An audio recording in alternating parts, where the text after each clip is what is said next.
20 minutes worth of footage. We're not certainly not going to go for that long. But what to talk about? Well, there's toilet paper. Okay. What have I read lately? Oh, by the way, just now you're talking about the echo, right? Mm-hmm. I think if this room has a little bit of curtain, then there will be much less echo. Yeah, probably. Bring a curtain. Anyway, please continue. What am I reading lately? Well, I would tell you what I'm reading lately, but I want to give it to you, so I can't. It's a gift. Oh. And the whole point of a gift is a surprise. Fuck that. So I can't do that. It's okay. Something that else, what else I've been reading lately? So I will say that I've been reading actually, as entertaining as it is, I've been reading a book on sales. Okay. So as a meditation teacher and a meditation practitioner, it's really important that I don't become too egoless. Because ego traps everywhere. Because ego trap is, well, first yes, because ego trap is everywhere. But this book that I'm reading, the book that I'm reading is, in fact, it's the epitome of ego. It's called If You're Not First, You're Last. And it's a book by a guy from Louisiana. His name is Grant Cardone. And basically, he's talking about competition. And he's talking about why you should do as best as you can in business, and why not, if you're gonna sell something, why not dominate the market, or why not be the absolute best there is. Now, for somebody like me, a meditation teacher and practitioner, this is kind of ironic, right? Yes. It's like, I'm going to be the dominant meditation teacher. And look, there are a lot of guys like that, right? Yes. You know? But I wouldn't say they're dominant though. They just feel for the competitiveness of the communities of the market. So they kind of put up the wall, right? When you have conversation, you know right away they're not open to you. Yeah, yeah, absolutely. And you know, I have this dream, Thames. Okay. This dream, and it's gonna be a book. I'm gonna write it. I'll write it later on. I can't say the name of the book because you guys are gonna take it. I know you guys. I know you're gonna take it. So I gotta keep it to myself. This is my ego talking here. But the name of the book's premise is how everybody is just fighting and competing in the self-help industry. Okay. Or if we want to narrow it down even more, is they're fighting and competing in the you can't sit that high and not. Oh, I'm sorry. My back is hurt, so I can put it go high. Now we're going high. We're high, guys. Like we're high in chairs. That's what's up. So, so it's like, okay. So you have the self-improvement industry, and everybody they're competing to help the most people, and it's kind of ironic. And then if you look at the meditation industry, you have these two big applications. One is called Headspace. Yes. And then the other one is called Calm. I never used that one before, but yes. Yeah, well, people who are serious about meditation, they've surpassed the apps. Calm, CALM.com. Yeah. Calm.com. Calm.com. Oh, it's not Calm. Yeah, it's like, this is good. Yeah. It's good. It's a great company. You know, Calm, if you're watching this, you know, we love you. You can sponsor him. Don't sponsor me. Don't sponsor me, Calm. But you know, we respect it. And I believe it was like the Huffington Post or I don't know, Wall Street Journal, whatever, was some sort of popular American magazine website that's talking about Headspace versus Calm, anything but Zen, competition for mindfulness. Who will be the number one player? And I'm just like, Did they say that? Yeah. Okay. And I'm just thinking like, okay, first, it's a good problem. But second, like, what is all this stuff heading towards? And now, I just want to loop it back to the question you asked me is, what book am I reading lately? Is If You're Not First, You're Last. Is that I practice meditation, and for every philosophy book, predominantly meditation or mindfulness influence book I read, the next one will be a business book. And I try to stay balanced. Yeah, balanced in that way. Because what I've seen is that like a lot of meditation teachers or practitioners, they're so chill, they're so zen that they can't even, or they don't even really want to share their story. Yeah. So that's why I'm reading that book. That's why I'm trying to balance it out.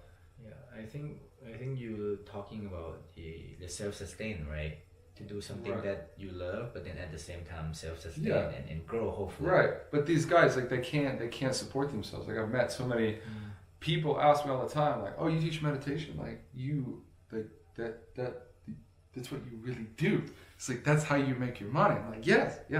I'm actually a professional meditation teacher. People actually pay me to teach them to watch their mind, and it part of that is putting yourself out there and having that competitiveness, or being able to understand sales and business, you know. And these guys, they don't have that knowledge, so that's why I'm always reading these books. If you're in Shanghai, I will do everything I can, or our organization, I don't like to say our organization will do everything we can. And if you're in Shanghai and you're teaching mindfulness, our organization will do everything we can to consciously collaborate with you. We will go out of our way to consciously collaborate with you, even if even if it's like direct competition or whatever. Because if mindfulness teachers or mindfulness practitioners, meditation practitioners, whatever you want to call it, I don't like these names. I prefer contemplation over meditation. Anyway, if we can't get along, then who the hell can? Exactly. You know what I mean? Exactly. You need to, I think whatever we do, we need to prove a point. You know, we can just say it and we don't do it. Right. Kind, like you said, it's very ironic, and no one's going to believe in what you're trying to do in the first place. I mean, same thing with me, right? Even though my business is not about mindfulness, not directly about mindfulness, but I actually live it that way, and then also promote the conscious living as well. Yeah, you guys do a lot about trying to help the world be a better place. I saw a video that you made recently about. But when they say help the world, it's technically for ourselves. It's not for the world. You see, it's just you're part of it. Yeah, I mean, we are selfish in a certain level, right? And if we accept that fact, then what we're trying to do for the bigger picture is technically coming back to us. Yeah. It's quite simple, but it's too bad people think very short. See things very, very, very in short dimension. It's survival though. But that's the thing, is the tricky part. I understand the tricky part, even for my business, the tricky part is to be able to do something that I love, but then at the same time to survive. Yep. You know, and that is what I have. Let's say that thoughts, that conversation I have with my board every monthly. With your what? Board of directors for business, okay. Right? So we talk about the numbers, you know, we talk about direction of the company, so on and so forth. So yeah, I think the main point is to balance. To be too zen, then maybe you're not fit in such a fast moving city. Yeah. You know, maybe you should go live on the beach in Thailand or... Well, I just went to Thailand for the first time, and guys, you gotta go. Wait, don't interrupt me.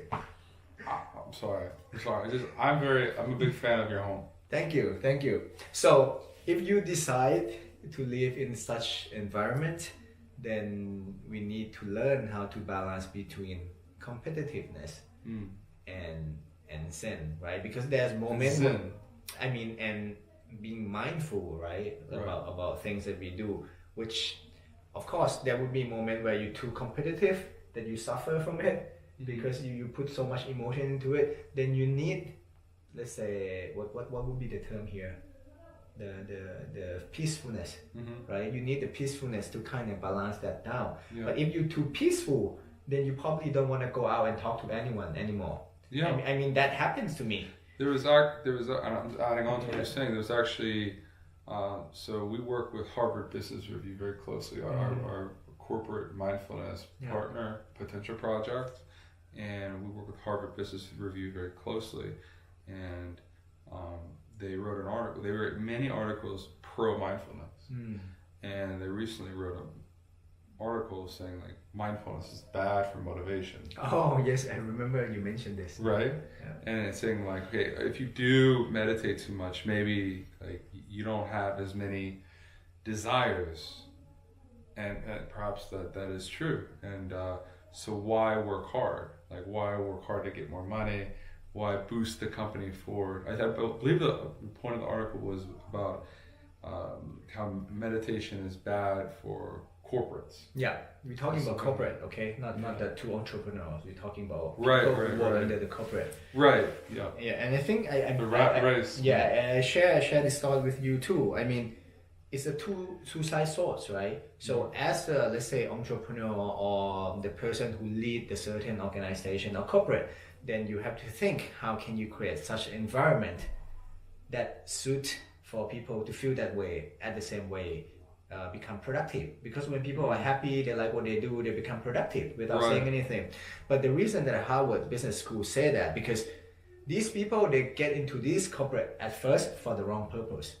Correct. They went in there, they want to earn so much money, and then they realize, oh shit, that's not the way. That's not what I wanted. Yeah, that's not what they really wanted deep down inside. They just want to have money so that they thought that they can fulfill themselves later, but it's the wrong approach.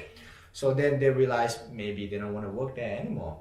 Hence the company employment turnover rate is too high, right? So that's why I think they come out and say it's not for corporate. But I think if the corporate is smart enough to capture this opportunity by making something that actually resonates to the people who work for the corporate, then wouldn't that be extreme? I mean, double the motivation, double the productivities. Yeah, I totally agree with you. I think that they wrote the article because they wanted, there's so much pro-mindfulness stuff out there, and they wanted something. They wanted to kind of poke at it a little bit. Want to make people feel it's fair, right? Yeah. Look, I'll be unbiased. I don't think that mindfulness is for everybody, or mindfulness meditation is for everybody. I think for some people, journaling is a better exercise. But as long as you're getting it out and you're actually looking at your thoughts and looking at your mind, like, why would that ever be bad? Yeah. You know what I mean? Yeah. To understand ourselves more, why would that be bad, right? Yeah, and most people, they don't do that. Yeah. So just going back to this this book here that I'm reading, this guy, he's like totally ego filled, and but it's at the same time it's kind of motivational. It is, for me, it's motivational. For sure. I try, for as much that I meditate, I also have that side of me that is competitive, because you even if you're building a mindfulness business or mindfulness organization, you know there are others that are upcoming, and there is a certain competitiveness about it, and in competition, of course, there's ego, because the title of the book is "If you're not first, you're last." Yeah. So well, when there's the word competition, the ego is already there. Right. Yeah. Now, you could be.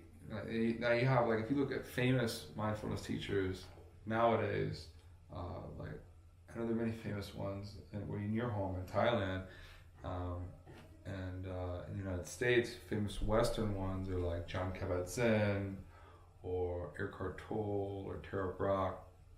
And these people, they're so pure and like so peaceful, but also they have teams of business people behind them, like pushing their stuff, right? True. But then if you look at somebody like me or somebody like you as an entrepreneur trying to build something out of nothing and still trying to maintain that tranquility, that peace of mind, it's quite complicated.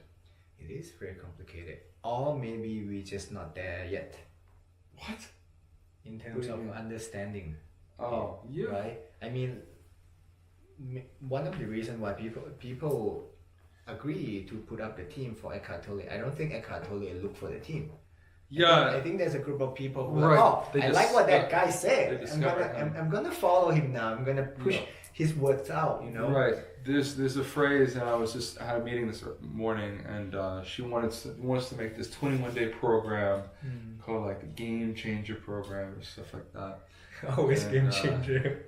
We're trying to make an online program, and we're talking about the pricing structure. Yes.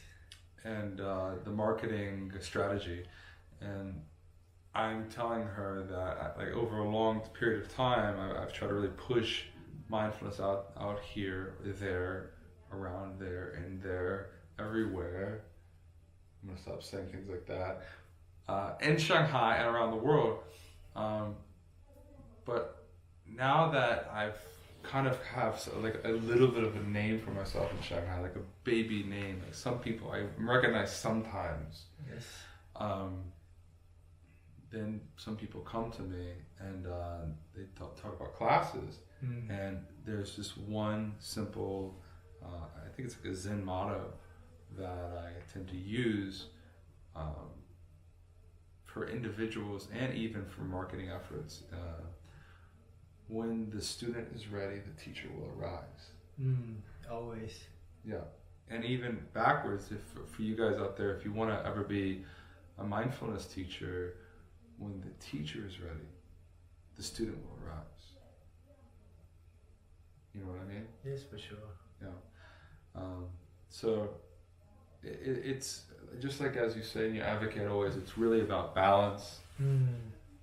Believe. Be different. But I appreciate you remember it. Not many people remember it, you know. I listen. Oh, thank you. I listen. Thank you. And so that's the last book that I read. If you're not first, you're last. And I think in the next episode, perhaps you could share with us the last book that you've read, the last thing that you've gone over that has inspired you, motivated you, or helped you. Okay.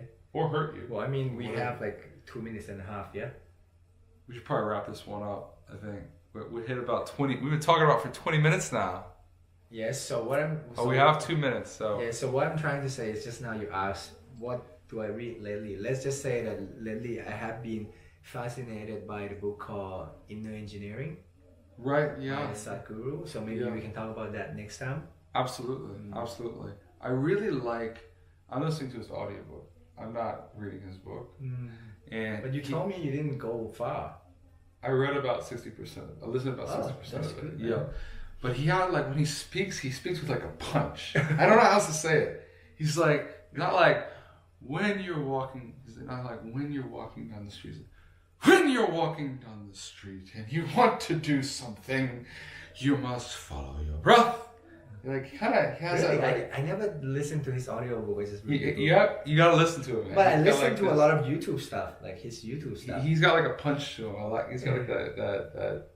But it's a kick, and that I think that's what people there really want. They want that little and I think the energy, the personality, or the thing that he was able to give is the humor. Yeah. You know, like for me, a person has to be in quite high in terms of consciousness level to be able to understand such complicated thing or such wisdom in the simplistic way and in the humorous way. Absolutely. Right. 100%. Humor is the way. Humor is the way, for sure. Any last words for the people in the internet world? No, I let you give the last word. I know you like the last word. What the hell is that supposed to mean? That's a good thing. Don't be so judgmental, man. I understand how my friend is, so I give it to my friend. Alright, well I'm going to give it back to my friend. Balance, believe, be different. This video is over. Just kidding, now it's over.